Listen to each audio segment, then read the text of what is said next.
This isn't our natural environment, and we're trying to like cope with it. And we do okay. We've been surviving this thing for thousands of years, but you see, it's just getting worse for us. Like Jay just said not too long ago. Another 10 to 15 years is going to be worse than it is now. It's going to continue to get worse. And then the thing is, we don't have a stronghold on any resources. Money, they said in the interview, the Rockefellers were trying to, and this is, the Rockefellers, Rothschilds, all these major white elite people, they were trying to get the money to where it would just be on the chip. And then if you do anything that's anti-establishment, then they just cut your chip off. And that's all your finances, that's everything. Now look where we're at now. What has chips? Your debit cards. You see what I'm saying? Like it's heading in that direction. You got the Bitcoin. Money is obsolete. You know what I'm saying? It's going to be a digital currency. So what dictates a digital currency? Who's facilitating this digital currency? You see what I'm saying?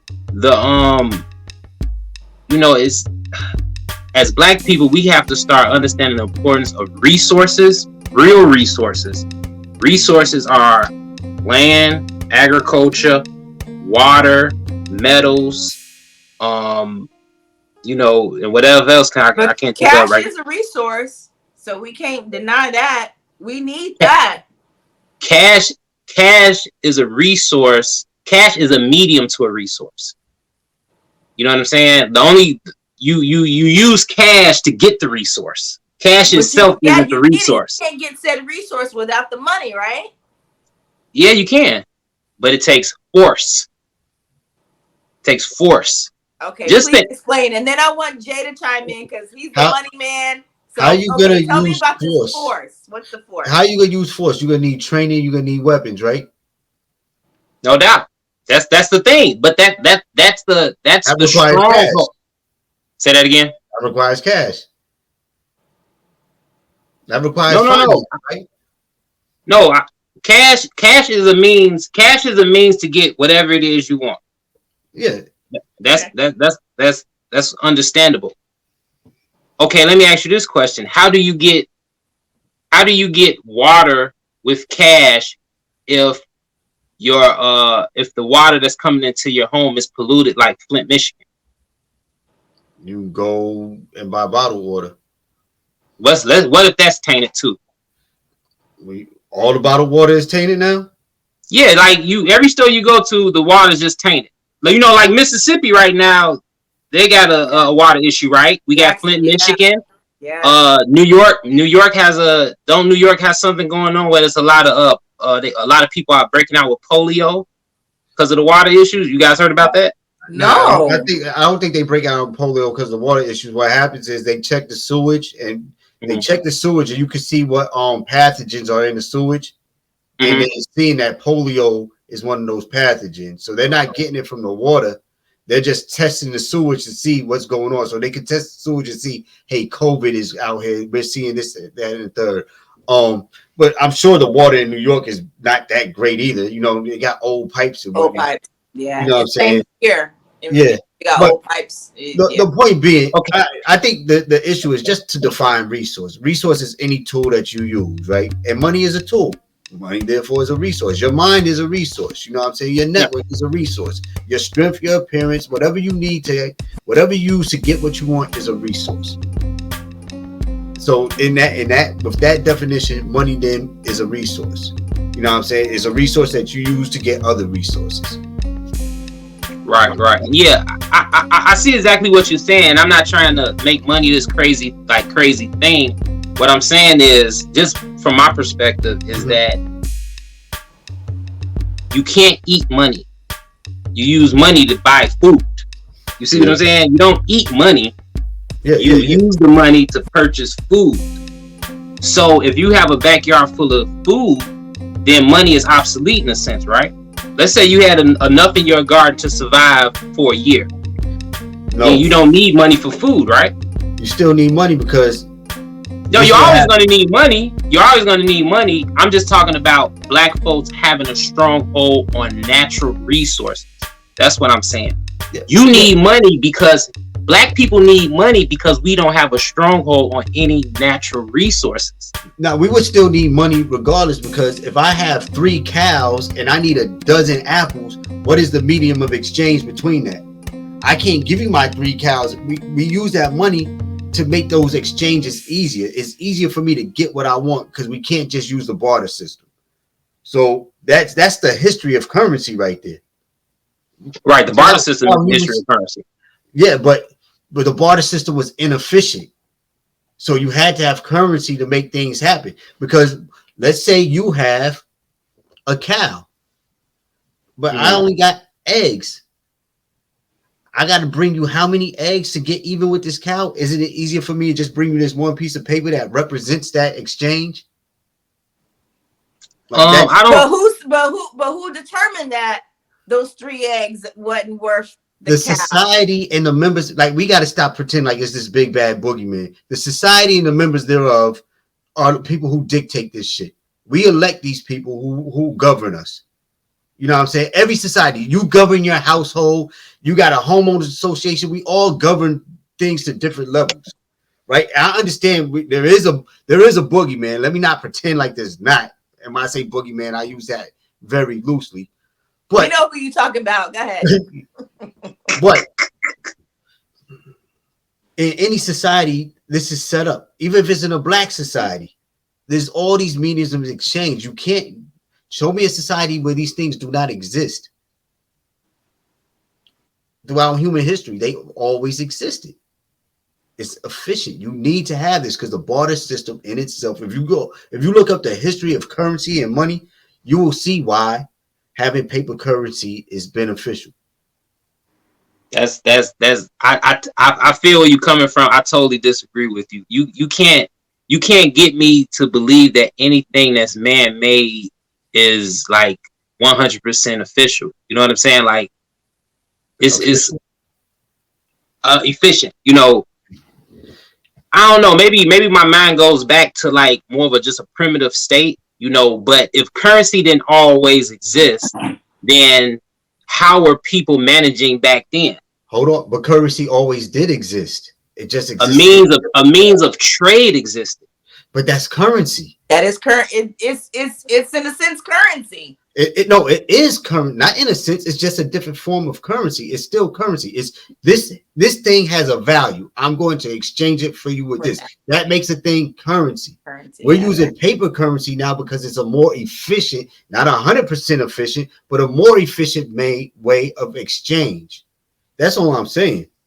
And so we've always had exchange. I'm going to bring you a goat. You're going to give me a dozen chickens or whatever the case may be. I'm going to give you a dozen or a half a dozen chickens, and you're going to give me I don't know, whatever you're going to give me. Right. Your daughter. Yeah. That's what I was going to say.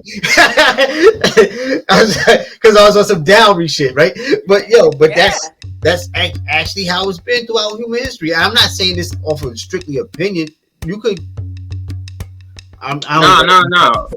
From my small amount of research when it comes to currency, there's always been trade. I understand what you're saying. You know, I don't equate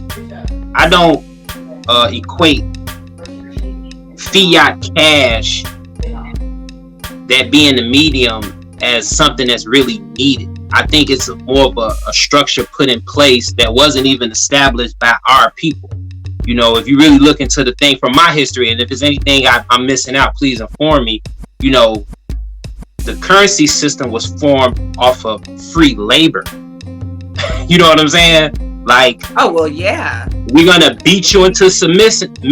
That force I was talking about, make you till this land for free, and then we produce this currency system that didn't always exist, and now we can set up our society to rule over you. I have a question. What about gold? Let's take it back to Africa. What was gold? Was gold used as a form of currency and silver used as a form of currency? I mean, yeah. I mean, I'm sure it was. I'm sure it was. But this is the thing. Those metals are resources. Those are natural resources. You see what I'm saying? That's why Russia. What did gold What value did it show? Did it have other than the value we applied to it 5,000 years ago? What could you have done? They wasn't building computer chips. Like we use gold in computer chips and technology today. What were they using gold for technologically 5,000 years ago? What was its purpose other than decoration or a medium of exchange? It was some uses. I can't say like 100% because I'm not that astute with it. But if you go back to Egyptian history, it was some technological uses to go. What I ain't about to say I can't run them down. I can't run them down. But it was. Give me one. Like, tell me the technological, because anything is technology. A pencil is a technology, right? So tell me what were they using it for? They were using it for a medium of exchange. It was a placeholder for a sense of value, right? So that's currency. We applied a value to that. We could just as easily apply the value to elephant teeth or tiger teeth. No, that's true, because like in older civilizations, like in Brazil and stuff, like chocolate was a commodity. You know what I'm saying? So I understand what you're saying. So cotton was a commodity, and so was coffee, and so was all these things have value. Okay, I'm sending you this many bundles of, or whatever it's called, bushels of buckets of cotton. I need you to give me this. What are we going to use in place of that? Well, gold is too heavy. It's too bulky. What are we going to use to exchange this? Currency. So as a society, we make up all kind of shit all the time. We make up these rules. We're not living by the laws of nature. We ain't out here just pillaging and plundering. You know what I'm saying? All this is I don't even want to say it's natural, but it's artificial. We are in a social contract, and currency is a part of it. And I think throughout human civilization, we've always, what'd she say? I said it's not going away. Yeah, it's some form or another. Fiat currency, I know that's a term that we use a lot.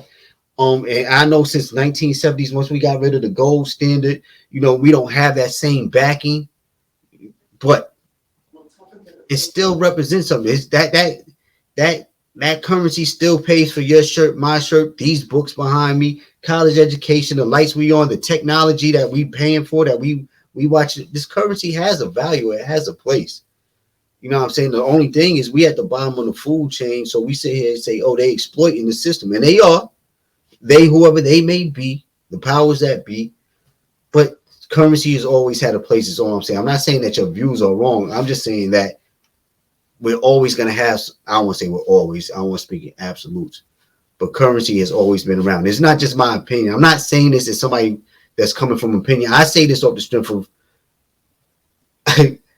I studied, my profession is this, right? And I've had to give speeches on this years ago. I don't remember everything verbatim, but I've had to look into the history of currency. And then I have an associate's degree in financial management, and I'm like 3 classes away from a bachelor's degree in management and finance. So to some degree, I have at least this college level exposure. I'm not no professor, but I've read something from a credible source once or twice in my life, is all I'm saying, in regards to this. You know what I'm saying? But knowing what you know and knowing what he knows and having a vision for his future and not wanting to use currency, is it realistic to want us to go back to just using actual resources that are the barter system, that are God made? The barter system. This is what I think. Okay, when I cut your hair and I need some tires for my car, how are you going to pay me? So you're going to pay me in chickens, and then I'm going to take them chickens. And what happens when the dude who has the tires doesn't need chickens? Now I got to go find somebody else who's going to take these chickens, and hopefully he give me a cow. And then he still don't need a cow, so I got to take that cow to the person who has this to hopefully eventually get to the point where I could trade something with this dude for these tires. Well, that's where networking comes into play. I mean, now, let me who got what and where. So that's when you got system. This, I already know I'm not wasting my time going to such and such. I'm going over here with such and such. Mo. But that analogy, I see what you're saying, but let's just be realistic. You know what I'm saying? or let's put it in another context. How about everyone contributes to society, how everyone's been contributing to society, and when you need what you want, you go get that from the people who have it, that produce it. So if you need tires, you wouldn't get tires from a barber. You'll go get a haircut from a barber. You'll go get the tires from the tire shop. So you see what I'm saying? But the tire shop people will go to the barber and get the barber, but everyone's contributing to society. We're just not using money as the medium to negotiate anything, because you need 4 tires, you just go get 4 tires. You need a haircut, you just go get a haircut. You need eggs, you either have chickens in your backyard or you go to Walmart and get eggs. You see what I'm saying? So you're saying that basically everybody just contributes to society and then just takes what they want, right? Takes what takes. Exactly. Take a reasonable amount. You're not going to go to the grocery store and get 15 dozen eggs. Right, you're so going to go who works this much harder and contributes more, because whatever their thing is it's a lot more difficult, right? So being a, I don't know, what's something that reduce the hours that everyone works and add more people to what needs to be worked on. Eliminate jobs. What happens when you need a neurosurgeon? And that's a very small percentage, and that neurosurgeon had to spend. It's only a very small percentage of neurosurgeons, because you got to pay $200,000. Okay. What about when you need a cardiologist or a dentist? Or you train them. Just it's the same process. Nothing changes. How do they get trained? There would have to be some sort of volunteerism and give back. So the ones who are already established, that have the knowledge, would have to take time to train the future ones. And then it is what it is. But we're not talking about in this community or this society that he's from. We're just talking about in regards to currency. See, Will, let's try to look at this without currency. Let's try to look at it without currency. Let's say there's no currency. There's no dollar bill. If you wanted to be a neurosurgeon, you would go to the institute where the neurosurgeons were at. Now, those neurosurgeons will teach the students how to be neurosurgeons, and the best of that class will be the neurosurgeons. If you get to a point where you want to be a neurosurgeon and you don't make the qualifications, then you got to step your game up, or maybe neurosurgeon isn't a thing for you. You see what I'm saying? Nothing changes with this concept. All right, so here's the question. You think that somebody's going to invest that much time, I got a friend go through medical school right now. You think somebody's going to invest that much time and deprive themselves of so much sleep and all that so they can get compensated the same as somebody who only went to school for 3 weeks? That is not equal. Our effort and our contribution. If I have to go, let's say a barber college, I go to barber college for 5 months, but it's going to take me 10 years to be a neurosurgeon. You telling me I'm going to get compensated, me and this person get equal treatment? Why would I put myself through that? Why would I even put myself to be a neurosurgeon? I'm not getting for the prestige. Why do you? Yo, stop that. Stop. No. She's right though. Let me ask you a question. Okay, I don't want to ask you specifically. I'll put it on myself. You know what I'm saying? Let's say, okay, I want to be a computer programmer. Mm-hmm. If you want to be a computer programmer, are you going to be a computer programmer because you want to make $500,000 a year, or are you going to be a computer programmer because you want to be a computer programmer because you like to computer program? People do it for both reasons, and one, the other, and both. So it depends. But in our society, people generally are doing things because this is how they get compensated. This is how they maintain the quality of life. That's not true. I don't think that's true. I know. People that are miserable right now, bro. And I don't mean to yell at you, pardon me. No, go ahead. All these people who are miserable are going to these fucking jobs, handcuffed to these desks that they hate, to these jobs that they hate, are doing it because they love it. No, they do it because they need the money to maintain their quality of life. Exactly. That's my point. Why would you? Let's think about it. Why would you go to a job that you hate, that's miserable, just to get money, when there's a possibility you could be doing exactly what you want to do and still have all the benefits of everything you need along with it. Yeah, I understand what you're saying. Like it's a far-fetched thing because we've never lived in this type of society. But just think about it. If you wanted to be a neurosurgeon and this is your aspiration, when you're a kid and you want to do what you want to do, you're not thinking about money. You know what I'm saying? Some may be, you know what I'm saying, but for the go ahead. You're right. When you're a kid, you're not thinking about. But I think that once you have to start putting for my daughter used to want to be a pharmacist, right? Mm-hmm. She's going to school she's getting a degree in chemistry. But then she started doing the pilot thing because she's about to be a pilot, right?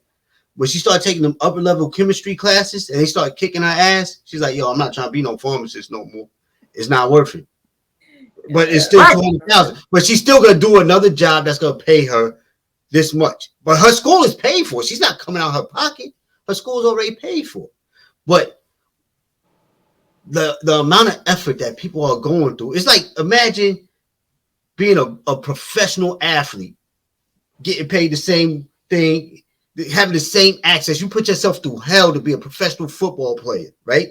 You see the injuries they incur, and then say, "Oh, I get compensated the same way that these 7th grade female basketball team get compensated." That's not even reasonable. And I think what you're saying, I think Cuba might be an example of such a society. How much are the doctors getting paid over there?